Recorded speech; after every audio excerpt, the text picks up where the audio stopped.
जब हम पर्यावरण शब्द के बारे में बात करते हैं या किसी से हम सुनते हैं तो जो पहली चीज कुछ चीजें जो हमारे जहन में आती है वो ये होता है कि हमारे आसपास के पेड़ जो हैं वो शायद हमारा पर्यावरण है, या हमारे आसपास का जो जीव जंतु जो रहते हैं जंगलों में रहते हैं वो, हमारी नदियाँ, हमारी पृथ्वी, चट्टाने, ये सब, पानी, वायु, जल, ये सब चीजें हमारे पर्यावरण में आती है। तो इसके साथ साथ आपने बिल्कुल सही कहा कि हमारा परिवार भी हमारे पर्यावरण में आता है। पर हम अक्सर जो चीजें हम देख सकते हैं, जो चीजें दृश्य हैं, उनको ही अपने पर्यावरण में इंक्लूड करने की कोशिश करते हैं। पर आपको क्या लगता है कि क्या अगर मैं आपसे पूछूं, क्या सभी परिवार एक जैसे होते हैं? क्या आपका परिवार और मेरा परिवार बिल्कुल सामान्य होगा? नहीं अवनिका, जहाँ तक मुझे पता है कि हर परिवार में सबका बिहेवियर अलग होता है। किसी का परिवार में वहाँ रहन सहन का तरीका अलग होता है, किसी और का रहन सहन और स्टेट के हिसाब से भी रहन सहन सब अलग रहता है। तो मुझे ऐसा लगता है कि सारे परिवार का रहने का तरीका, वहाँ पे उनका स्वभाव, सारी बातें बात करने का तरीका पूरी तरह से भिन्न होता है। बिल्कुल। तो ये जो आपने जैसे बोला कि जो रहन सहन का जो तरीका है वो, और घर में कौन कैसे क्या खा रहा है या कौन कैसे कपड़े पहन रहा है, ये सब चीजें जो हैं ये कुछ अदृश्य फैक्टर्स की वजह से आती हैं जो हम अक्सर भूल जाते हैं हमारे पर्यावरण में है। पर ये हमारे पर्यावरण का एक अमूल्य हिस्सा, एक अमूल्य अंग बनाते हैं। जैसे कि हमारी रीति रिवाज, जैसे आपने बोला कि हम क्या पहन रहे हैं, क्या खा रहे हैं, किन नियमों का पालन कर रहे हैं। मान लीजिए आपके घर में कुछ नियम है और वो नियम मेरे घर में नहीं है, तो वो हमारे परिवार से आते हैं, हमारी जरूर। संस्कृति से आते हैं।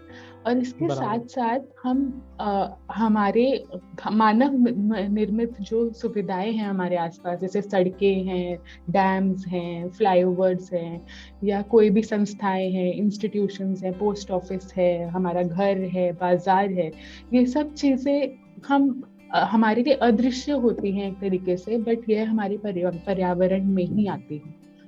तो ऐसा नहीं है कि सिर्फ नेचर, जिसको हम बोलते हैं एनवायरनमेंट, सिर्फ जल, वायु, पेड़ पौधे, जीव जंतु ही हमारे पर्यावरण का हिस्सा है, पर यह सब चीजें भी हमारे पर्यावरण में इंक्लूडेड होती हैं, जैसे हमारी रीति रिवाज, हमारी संस्कृति, हमारा परिवार आदि।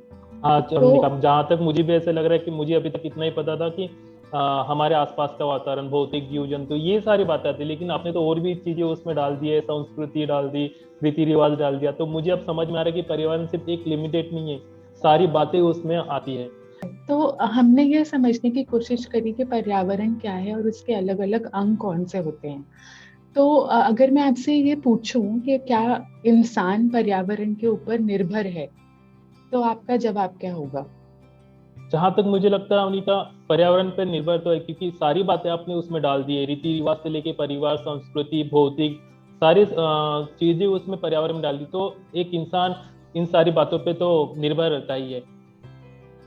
बिल्कुल। तो यह एक और इम्पोर्टेंट पॉइंट है जो मैं यहाँ हाईलाइट करना चाहूंगी कि पर्यावरण के ऊपर तो हम निर्भर है ही, उसी तरह से पर्यावरण भी हमारे ऊपर बहुत हद तक निर्भर है।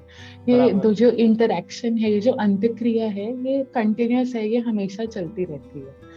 तो हमने ये समझने की कोशिश करी कि पर्यावरण क्या है। तो हम यह कह सकते हैं कि वह सभी कुछ जो हम अपने आसपास देखते हैं, अनुभव करते हैं, या जिनके साथ हम अंतक्रिया करते हैं, और उस अंतक्रिया करते करते हम उन पर निर्भर होते हैं और जीव जंतु भी उन पर निर्भर होते हैं, यह सभी चीजें पर्यावरण कहलाती हैं। तो एक तरीके से यह कहा जा सकता है कि पर्यावरण से हम चारों ओर से घिरे हुए हैं। अब जैसे अगर हम मानते हैं कि जंगल एक पर्यावरण का एक हिस्सा है, तो वहाँ के जीव जंतु जंगलों में, पेड़ों में अपने रहने की जगह पे के आधार रहने की जगह उनकी पेड़ है तो वो उन पे निर्भर है। पेड़ों पे जो फल आते हैं, जो फूल आते हैं, वह से खाते हैं तो वो उस पे निर्भर है। तो इस तरीके से पर्यावरण हमारे हमारे साथ साथ बाकी सारे जीव जंतुओं के आसपास होने वाली जो भी चीजें हैं, वह सब पर्यावरण में इंक्लूड हो जाती है।